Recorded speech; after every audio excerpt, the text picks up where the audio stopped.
எத்தனை கவிஞர்கள் வந்தாலும் இந்த நாமுத்துக்குமார் நம்ம விட்டு பிரிஞ்சுட்டாரேப்பான்றதை ஏத்துக்கவே முடியலங்க. அது வெளிநாட்டுக்கார பொண்ணு இங்க வந்து இங்க இருக்கக்கூடிய ஒரு பையனை பிடிச்சிருச்சு.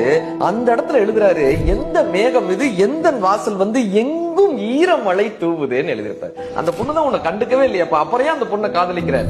காற்றிலே காயும் நிலவை கண்டுகொள்ள யாரும் இல்லை, கண்களின் அனுமதி தாண்டி காதலும் இங்கு வருவதில்லை. சரி, எவ்வளவு நாளைக்கு தான்ப்பா அந்த பொண்ணுக்காக காத்திருப்பேன்?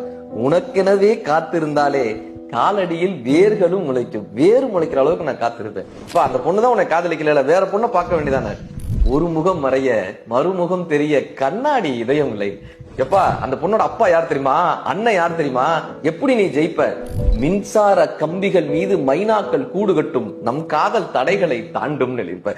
கடல் தாண்டும் பறவைக்கெல்லாம் இலைப்பார மரமே இல்லை, இருந்தாலும் கண்டம் தாண்டும். அப்படி என் காதல் ஜெயிக்கும் பான். சரி, ஒருவேளை தோத்துருச்சா, வாழ்க்கையே போயிடுச்சுன்னு நீங்க நினைக்கிறீங்களா? அங்க ஒரு வார்த்தை எழுதுறாருங்க, ஒரு நாளில் வாழ்க்கை எங்கும் ஓடி போகாது, மறுநாளும் வந்து விட்டால் துன்பம் தேயும் தொடராது. எத்தனை கோடி கண்ணீர் மண் மீது விழுந்திருக்கும், அத்தனை கண்ட பின்பும் பூமி இன்னும் பூ பூக்கும் எழுதிப்பார். உங்களுக்கு பிடித்த வரிகளை பதிவிடுங்க.